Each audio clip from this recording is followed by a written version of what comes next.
Salut à tous, c'est Steven Moreau, j'espère que vous allez bien. Aujourd'hui, on va faire une nouvelle vidéo, celle qui concerne les foires à questions. C'est toutes vos questions, c'est celles que vous nous avez posées directement sur la page Facebook, sur YouTube, sur mon Twitter, etc. C'est des petites questions comme ça que vous avez envie de me poser, j'essaye d'y répondre. Aujourd'hui, on a une question de Sébastien qui m'a demandé sur la page Facebook est-ce qu'il faut toujours sur-relancer pré-flop avec des mains comme As-Dame, As-Valet, paire de 10, paire de 9, des mains de force moyenne si j'ai bien compris. Écoute, merci déjà Sébastien de nous avoir posé cette question. C'est une question intéressante. Après, il faut bien comprendre qu'au poker, parfois, il n'y a pas de vraie vérité, il n'y a pas une seule bonne manière de jouer la main. Ça va dépendre de pas mal de facteurs. Déjà, ça va dépendre de la table, comment est la table. Est-ce que tu as un edge sur la table? Est-ce que tu te sens bien? Est-ce que tu as une bonne image? Ça va dépendre également aussi de ton image évidemment. Ça va dépendre de ta position. Tu vas jouer différemment une main comme As-Valet que tu sois UTG plus 1 ou au bouton par exemple ou dans les blindes.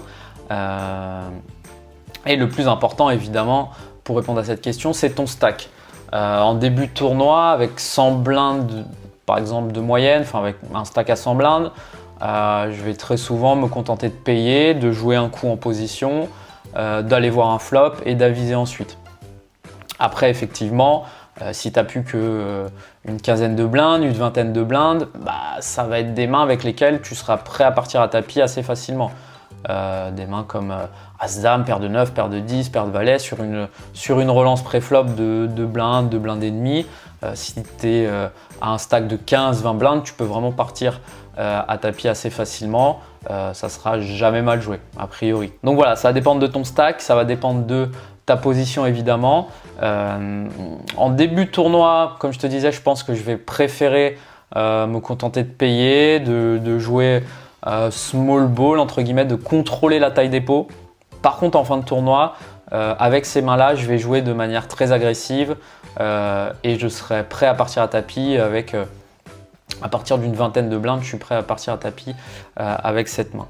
Donc, si je peux te donner un conseil, voilà, c'est en début de tournoi avec ce genre de mains qui sont intéressantes, qui ne sont pas des mains premium, c'est pas 2 As, c'est pas 2 Rois, mais ça reste des mains assez fortes. De manière globale, la stratégie que je peux te donner, c'est de te contenter de payer simplement, de jouer le maximum en position. Plus tu vas jouer en position, plus ça sera simple à jouer. Et surtout, voilà, évite de relancer en début de tournoi. Pourquoi? Parce que si tu te mets à relancer toutes ces mains-là, en fait, tu vas jouer tout le temps des gros pots. Parce qu'en début de tournoi, tu ne vas pas souvent faire folder tes adversaires. Parce que les gens sont deep. C'est-à-dire qu'ils ont beaucoup de profondeur, ils sont assez curieux aussi. Donc ils vont vouloir aller voir les flops, ils vont vouloir jouer des pots. Et du coup, tu vas te retrouver dans des situations où tu vas être obligé de jouer des gros pots. Par exemple, je prends un exemple, il y a une relance à 2 blindes, 5. Toi, tu décides de relancer à 6-7 blindes. Si le joueur paye, il y a déjà un pot de 15 blindes. Qu'est-ce que tu fais quand tu n'as pas touché, etc. Ça va être compliqué. Donc voilà, moi la stratégie que je pourrais te donner, c'est de ne pas hésiter à jouer simplement, jouer tranquillement, à payer pré-flop, à viser et jouer ensuite post-flop. C'est là où tu auras vraiment un edge sur tes adversaires, c'est là où tes adversaires vont faire une erreur. Et par contre, en fin de tournoi, j'hésiterai pas à partir à tapis assez facilement avec ces mains-là.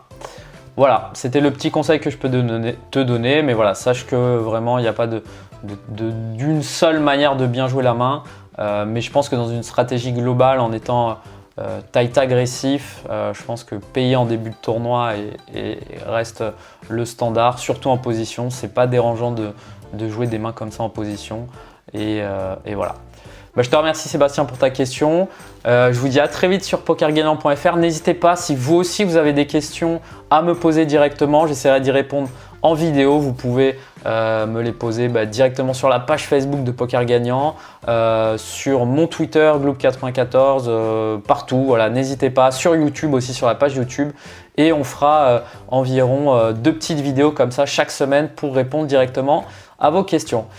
Voilà Sébastien, salut à tous, j'espère que ça vous a plu, je vous dis à très vite pour une nouvelle vidéo. Ciao!